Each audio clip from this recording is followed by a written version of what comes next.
Assalamualaikum warahmatullahi wabarakatuh. Perkenalkan, nama saya Rian Triprayogo MPD. Saya merupakan dosen program studi ilmu keolahragaan Fakultas Kedokteran dan Ilmu Kesehatan Universitas Sultan Ageng Tirtayasa. Saya akan menjelaskan salah satu mata kuliah yang saya ampu, yaitu Dasar-Dasar Kebugaran Jasmani. Dasar-Dasar Kebugaran Jasmani mengkaji tentang dasar-dasar menjadi pelatih kebugaran yang baik dan profesional.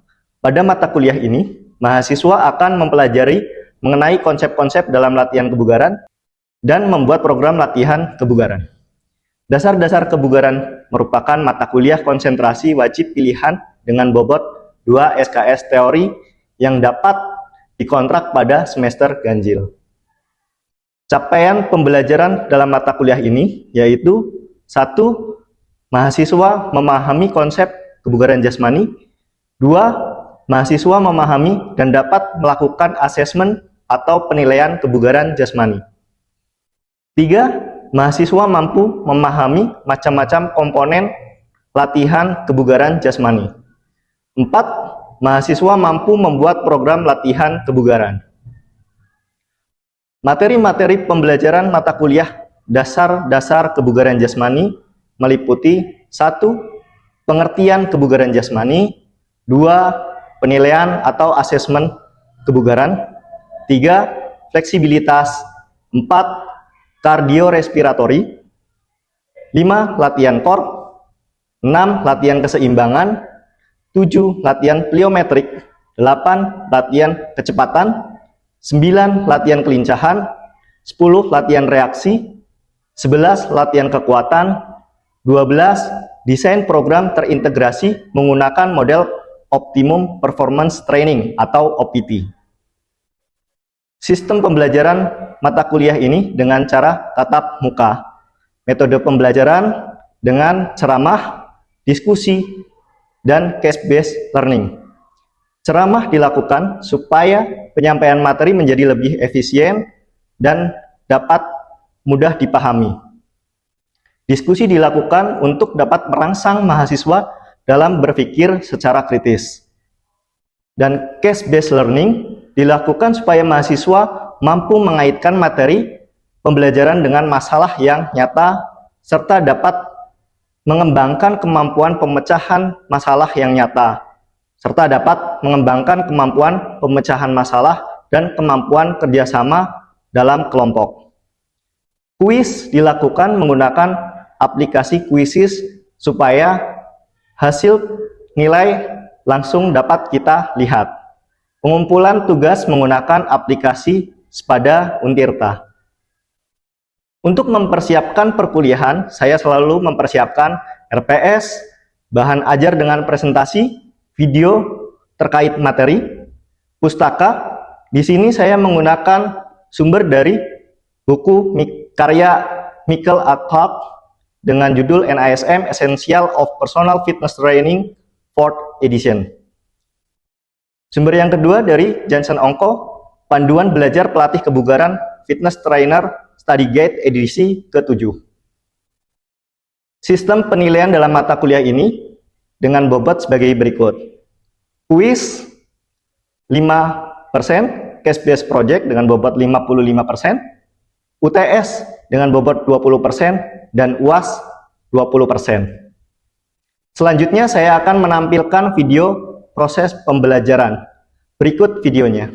Assalamualaikum warahmatullahi wabarakatuh. Waalaikumsalam warahmatullahi wabarakatuh. Kita ketemu lagi di pertemuan ketiga ya. Untuk memulai perkuliahan hari ini, ada yang mau mimpin dulu untuk berdoa? Oke, yuk silakan.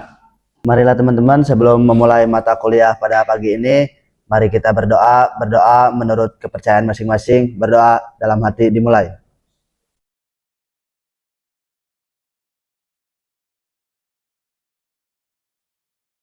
Berdoa selesai. Oke, terima kasih. Selanjutnya saya akan melakukan presensi. Jadi nanti ketika saya panggil, tolong angkat tangannya sambil menjawab hadir ya. Oke, Cici, Amelia, semuanya sudah saya panggil? Oke, hadir semua ya. Oke, Selanjutnya kita akan ke materi. Oke, sudah terlihat ya di monitor. Kita hari ini akan mempelajari materi terkait latihan kardiorespiratori ya, atau latihan kardiorespirasi. Biasa kita sebutnya itu latihan kardio supaya lebih mudahnya. Oke, macam-macam latihan kardio. Yang kalian tahu apa aja sih? Saya, Pak. Oke, Sulaiman, apa kira-kira latihan kardio menurutmu apa aja? Bersepeda, Pak. Bersepeda. Oke, yang lain? Oke, Cici? Renang, Pak. Renang. Oke, renang bisa dikatakan latihan kardio juga, tapi harus jaraknya lebih jauh. Kalau cuma 50 meter atau 25 meter hanya sekali aja, itu belum termasuk dalam latihan kardio ya.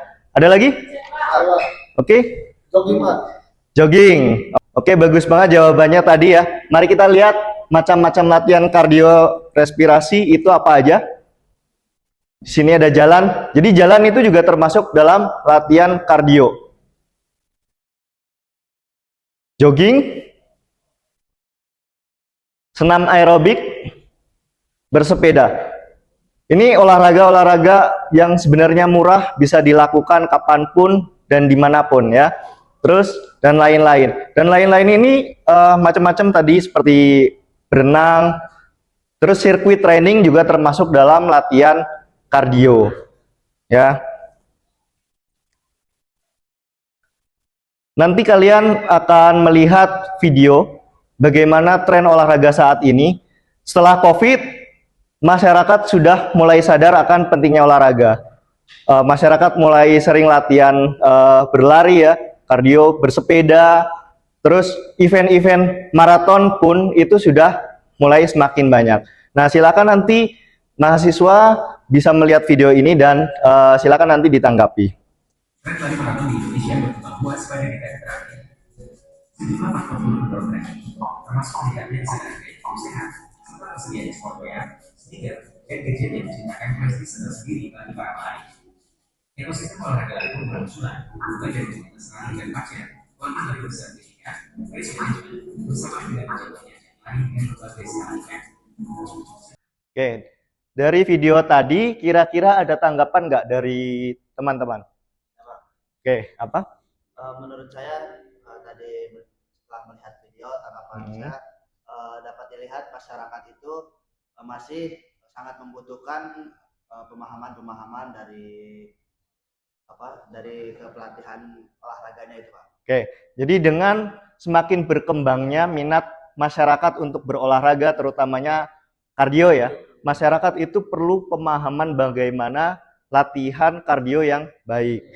Kayak latihan kardio ya, kebugaran kardio mencerminkan kemampuan sistem peredaran darah dan pernafasan untuk memasok darah yang kaya oksigen ke otot rangka selama melakukan aktivitas fisik.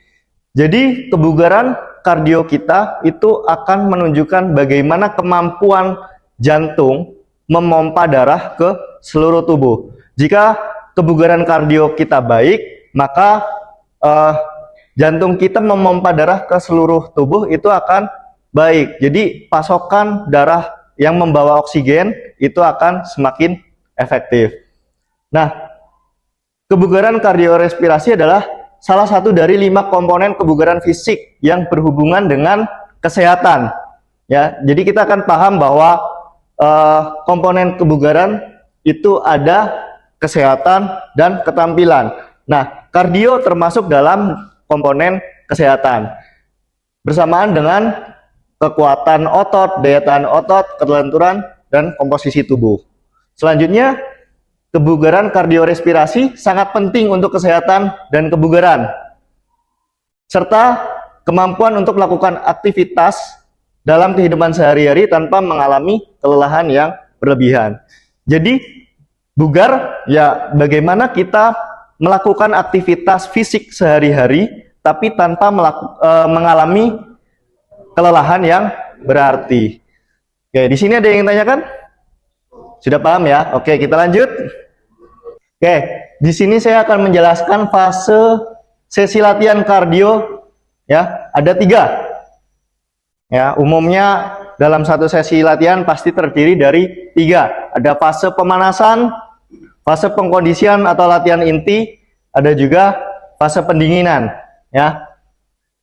Oke, kita lanjut. Pemanasan. Pemanasan umumnya digambarkan sebagai persiapan tubuh untuk aktivitas fisik. Ini bisa bersifat umum atau lebih spesifik untuk aktivitas. Bersifat umum, contohnya kita mau latihan lari. Nah, bersifat umum seperti apa misalnya? Pemanasan statis dinamis seperti biasa, itu kan bersifat umum. Di olahraga apapun juga latihannya seperti itu, ya enggak? Nah, spesifik. Nah, kan kita mau olahraganya lari.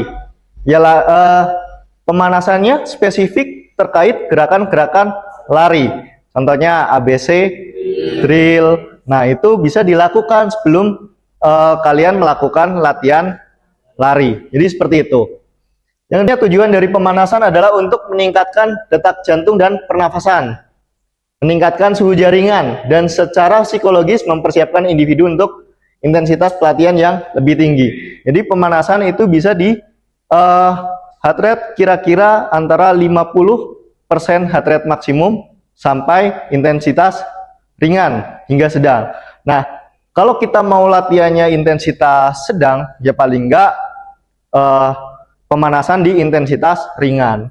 Nah, kalau mau intensitas tinggi, ya pemanasannya paling tidak sampai di intensitas sedang, supaya tubuh kita itu siap dengan latihan yang akan diberikan nanti, gitu.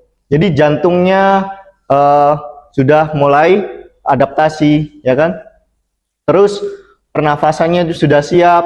Dari psikologi pun kita akan lebih tenang, lebih enak untuk melakukan pelatihan yang sesuai dengan intensitas target latihannya. Nah, jadi ini pentingnya pemanasan. Selanjutnya terkait fase pengkondisian atau latihan inti. Individu yang terlibat dalam latihan kardio memungkinkan besar melakukan karena berbagai alasan. Jadi orang yang mau latihan kardio itu pasti punya alasan tertentu. Ada yang ingin membakar kalori, menurunkan berat badan, mengurangi stres, meningkatkan kesehatan mereka, atau sejumlah alasan lain. Jadi tadi juga sudah dibahas bahwa ya latihan kardio banyak manfaatnya, banyak alasannya, makanya harus tahu dengan penilaian kebugaran di awal. Ya.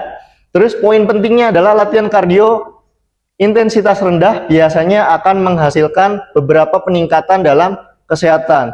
Jadi intensitas rendah saja sudah cukup untuk memberikan nilai positif terhadap kesehatan kita, ya. Tetapi belum tentu ada peningkatan kebugaran. Jadi kalau kalian berlatih kardio dengan intensitas ringan, itu belum tentu kebugarannya akan naik. Nah, untuk meningkatkan kebugaran, paling tidak intensitasnya harus lebih tinggi. Misalnya minimal ya di intensitas sedang atau intensitas tinggi, ya seperti itu.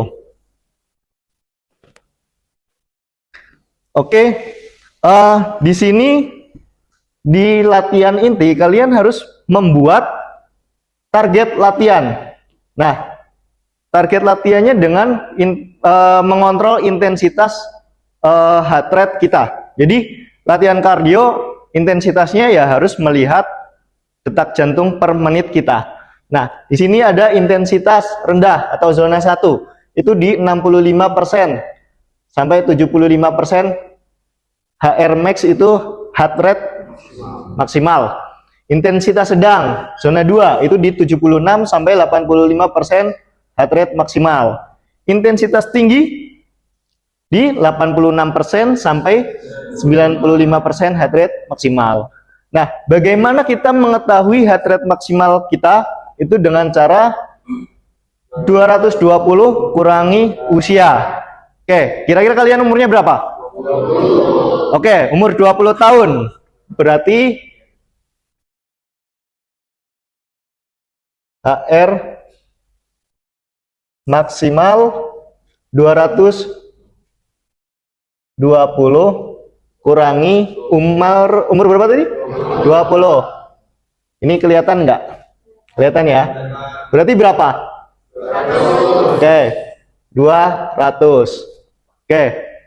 Nah, kalau sudah diketahui bahwa heart rate dengan usia 20 tahun maksimalnya adalah 200, kalau kita ingin intensitas rendah, berarti 65%-nya berapa? Cara hitungnya adalah 200 dikali 0,65 berat sama dengan berapa? 130. Ini kalau 75 200 kali 0,75 berapa? Berapa? 150. 100 bener nggak? 150. Oke, berarti kalau mau lari di intensitas rendah atau zona 1, usia di 20 tahun berarti harus di antara 130 sampai 150. Jadi gampang ya cara menghitungnya. Oke, kita lanjut. Latihan tahap 1. Nah, ini mulai latihan inti di tahap 1. Jadi kita harus melihat, oke, orang ini seperti apa sehingga orangnya berarti individu ini cukup di tahap 1 aja dulu gitu. Karena melihat orangnya belum pernah olahraga atau jarang berolahraga. Berikan latihan di fase tahap 1. Tahap ini dirancang untuk membantu meningkatkan kebugaran kardio pada individu tidak aktif yang tampak sehat. Jadi harus sehat. Kalau nggak sehat, ya jangan dikasih latihan kardio, malah tambah sakit ya. Jadi tampak sehat menggunakan target denyut jantung 65% hingga 75% heart rate maksimal. Nah, ini yang pemula lah ya, dikasih latihan tahap 1. Nah, untuk tahap berikutnya, nah ini udah terbiasa latihan nih. Nah, tahap ini dirancang untuk individu dengan tingkat kebugaran kardiorespirasi rendah hingga sedang. Jadi sudah mulai terbiasa latihan. Siap memulai pelatihan pada tingkat intensitas yang lebih tinggi. Nah, latihan biasanya dilakukan dengan cara MIS atau medium intensity steady state. Jadi zona intensitasnya itu tetap di intensitas sedang. Intensitas sedang tadi berapa? 76 sampai 85% dari heart rate maksimum. Nah, harus di rentang itu. Nah, makanya saat ini sudah banyak teknologi untuk mengukur heart rate secara real time. Nah, seorang misalnya latihannya lari ya, lari sambil lihat heart rate. Oke, masih di intensitas sedang. Kalau misalnya terlalu tinggi, berarti kecepatannya bisa diturunkan supaya heart rate-nya masuk ke dalam zona intensitas sedang. Kalau misal terlalu rendah, kecepatannya bisa ditambah supaya heart rate-nya meningkat sesuai dengan 76 sampai 85 dari heart rate maksimal. Ya. Latihan juga dapat dilakukan dengan medium intensity interval training, di mana intensitas dilakukan bervariasi pada intensitas rendah dan sedang. Jadi teman-teman pernah tahu interval run? Ya, tahu ya. Interval run, jadi lari, habis itu jalan, intensitasnya direndahkan lagi. Habis itu lari lagi, terus jalan lagi. Nah, itu termasuk dalam latihan MIT atau medium intensity interval training.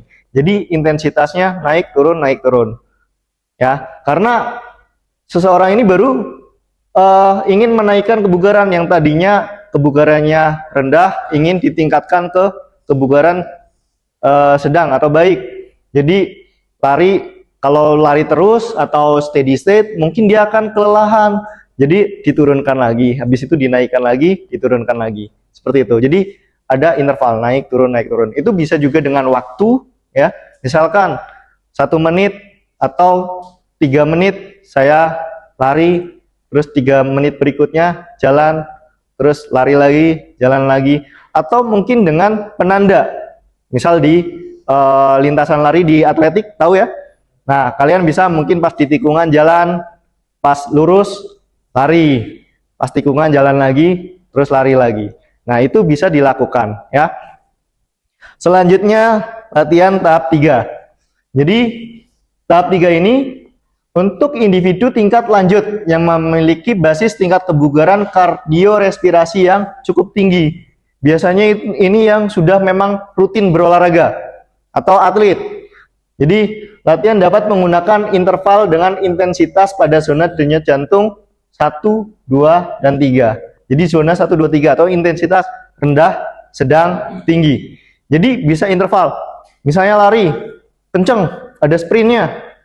Terus habis itu jogging atau sprint, jalan, jogging, sprint. Jadi intensitasnya bisa seperti itu, naik turun, naik turun. Atau mau di intensitas tinggi dan sedang, nggak apa-apa, sprint, habis itu jogging. Sprint, jogging. Jadi bisa dilakukan seperti itu. Ada yang ingin tanyakan terkait latihan tahap 1, 2, dan 3 tadi? Cukup? Oke, kita lanjut. Yang terakhir dalam sesi latihan adalah pendinginan, ya. Pendinginan melibatkan transisi tubuh yang baik setelah latihan agar kembali ke kondisi istirahat yang stabil. Jadi jangan sampai tidak ada pendinginan setelah lari intensitas tinggi langsung udah tiduran gitu. Nah, nanti nggak stabil. Jadi grafik heart rate tadinya tinggi langsung terjun. Harus diturunkan pelan-pelan seperti itu. Intinya pendinginan adalah kebalikan dari pemanasan. Kalau pemanasan itu menaikkan heart rate, menaikkan suhu tubuh, ini justru menurunkan gitu.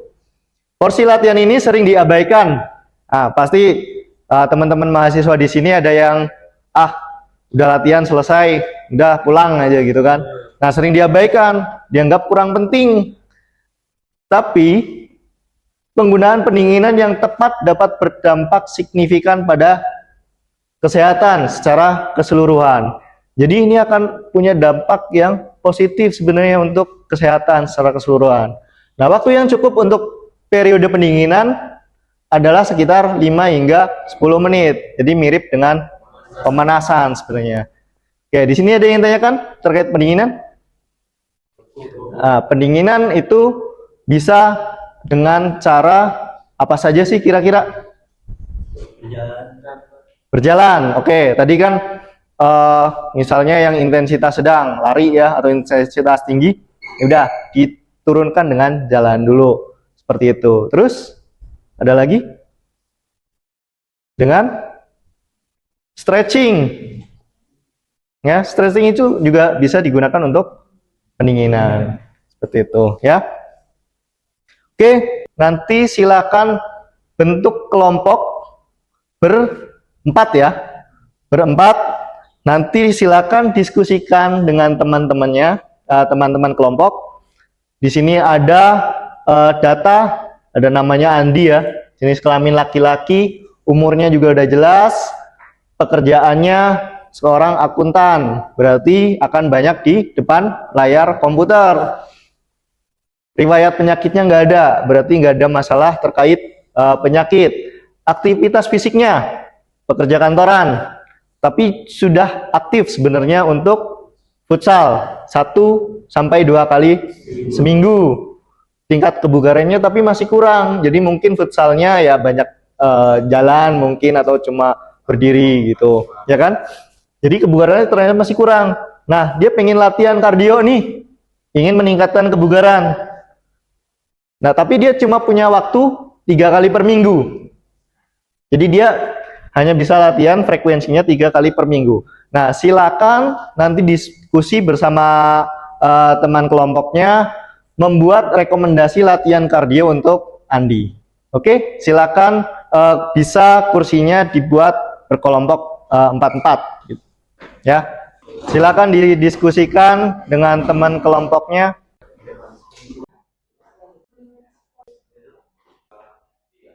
Oke, waktunya udah cukup. Ada yang mau menyampaikan hasil diskusinya dengan kelompok? Oke, silakan maju. Oke, izin mau rekomendasiin latihan untuk Andi ini. Rekomendasi latihan kardio untuk Andi ini, menurut kelompok kami itu adalah interval run. Oke, interval run ya. Iya. Meski kurang bugar, berdasarkan aktivitas Andi ini dan memiliki target untuk meningkatkan kebugaran, menurut kelompok kami interval run dengan variasi lari dan jalan itu cocok banget untuk Andi. Selanjutnya, intensitas dalam latihan ini pada intensitas ringan hingga sedang sampai 85% HRM. Berdasarkan usia Andi 30 tahun, maka target HR Andi ini antara 124 sampai 161 detak jantung per menit. Jadi frekuensinya itu latihan per minggu, 3 kali per minggu dengan durasi per sesi latihannya itu 60 menit. Oke, bagus banget ya. Jadi interval run, jadi heart rate-nya berarti di kisaran berapa? Heart rate-nya itu ini Di 100? 124 sampai 161. 124 sampai 161 karena interval dengan intensitas rendah atau ringan dan sedang. Jadi kombinasi ya di zona 1, zona 2 gitu. Ada yang ingin tanyakan? Oke, silakan. Kenapa kalian memilih interval run untuk individu seperti Andi ini? Oke, pertanyaannya kenapa kok kelompok kalian memilih interval run untuk Andi? Bisa dijawab dengan teman kelompok saya. Oke, silakan teman kelompoknya bisa maju untuk menjawab. Oke, Amel ya, silakan.